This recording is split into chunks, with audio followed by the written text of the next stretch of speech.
प्रधानमंत्री नरेंद्र मोदी ने आज मन की बात के कार्यक्रम के जरिए एक बार फिर से देश को संबोधित किया। इस दौरान उन्होंने कई महत्वपूर्ण बातों का भी जिक्र किया। हमारे साथ बीजेपी के सांसद रमेश बिदूड़ी मौजूद हैं, जिन्होंने कार्यकर्ताओं के साथ मन की बात को सुना। आज महत्वपूर्ण बात तो उन्होंने कही, लेकिन चंद्रयान की सफलता के साथ उन्होंने इस कार्यक्रम की शुरुआत करी, क्योंकि देश भी इस सफलता के बाद काफी ज्यादा उत्साहित है। देखो, उन्होंने जानकारी दी देशवासियों को कि चंद्रयान ने जहां लैंड किया है वो शिव शक्ति के रूप में स्थान जाना जाएगा। जो सेकंड चंद्रयान गया था दूसरे वाला, वो चंद्रयान सेकंड वाला तिरंगे के रूप में जाना जाएगा। तो कहीं ना कहीं दुनिया के अंदर सबसे पहले चंद्रमा के दक्षिणी ध्रुव पर पहुंचने वाला भारत पहला देश हो गया है। तो हम सबका सौभाग्य है। अभी कहीं कुछ विरोधी दल के लोग कह रहे थे कि चंद्रमा की धरती भी मोदी जी ने की है। जो मोदी जी ने नामकरण कर दिया, वो नामकरण किया देश के वैज्ञानिकों ने। उनको दर्द क्यों हो रहा है? आप कर लेते। तो इसीलिए हमने चंद्रमा को जीता है।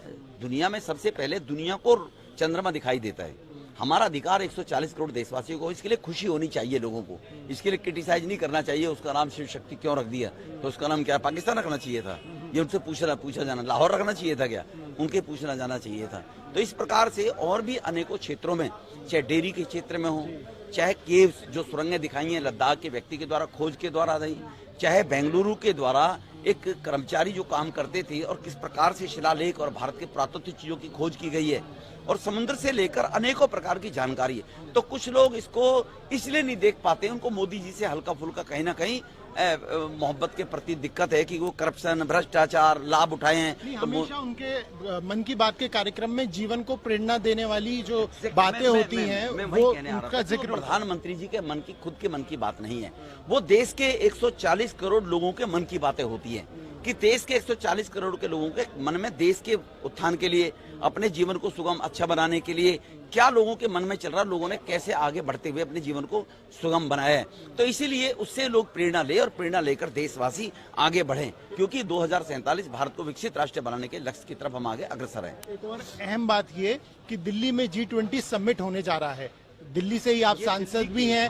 उन्होंने ये भी कहा है कि बढ़ चढ़कर इसमें भागीदारी ले, जनता मेहमानों का स्वागत करे, और जो कठिनाई होनी है उसके लिए भी उन्होंने पहले ही उसके लिए क्षमा याचना भी की। मैंने कहा ना कि जैसे हम घर में शादी करते हैं, बच्चे की शादी रिश्ता करते हैं, अच्छा टेंट लगाते हैं, मेहमान आएंगे, तो दिल्ली वाले जो दिल्ली के 2 करोड़ लोग हैं, उन्होंने भी इस बात के लिए सोचना चाहिए कि जो विदेशों से, दुनिया भर से या भारत के अन्य राज्यों से भी लोग G20 में शामिल होने के लिए आएंगे, देखेंगे। तो हमको दिल्ली को अच्छा शो करने के लिए, बनाने के लिए उनकी मेहमान नवाजी अच्छी करनी चाहिए। हमको अपनी तरफ से त्याग और समर्पण की भावना से काम करना चाहिए, जिससे दिल्ली की जय जयकार हो। अब जो बंगाल से, बिहार से, उड़ीसा से, राजस्थान से, हरियाणा से, तमिलनाडु, कहीं दिल्ली में आके बस गया। दिल्ली देश की राजधानी है। अब दिल्ली उनकी हो गई है। वो गाँव में जाएंगे तो कहेंगे मैं दिल्ली में रहता हूँ। तो दिल्ली देश की राजधानी है, 125 करोड़ लोग वासियों की दिल्ली है। तो इसीलिए उन सबकी मेहमान नवाजी के लिए सबको बढ़ चढ़ कर आगे सहयोग करना चाहिए, स्वच्छता भारत मिशन के रूप में और देश की सड़कों के रूप में, और देश में और सहयोग इस G20 में योगदान देना चाहिए। आखिरी सवाल, वर्ल्ड यूनिवर्सिटी का भी जिक्र किया गया, खेलों का जिक्र किया गया। सांसदों ने भी खेलों को बढ़ावा देने के लिए अलग अलग अपने क्षेत्र में टूर्नामेंट चलाए थे। एक बार उन्होंने फिर से युवा खिलाड़ियों से संवाद भी यहाँ पर करते हुए नजर आए। देखो, प्रधानमंत्री जी ने कहा हमारी पहचान किससे रही है? खो खो से रही है, कबड्डी से रही है। भारत के हमारे जो अपने खेल हैं, उन खेलों की तरफ लोगों को ध्यान दिया जाना चाहिए।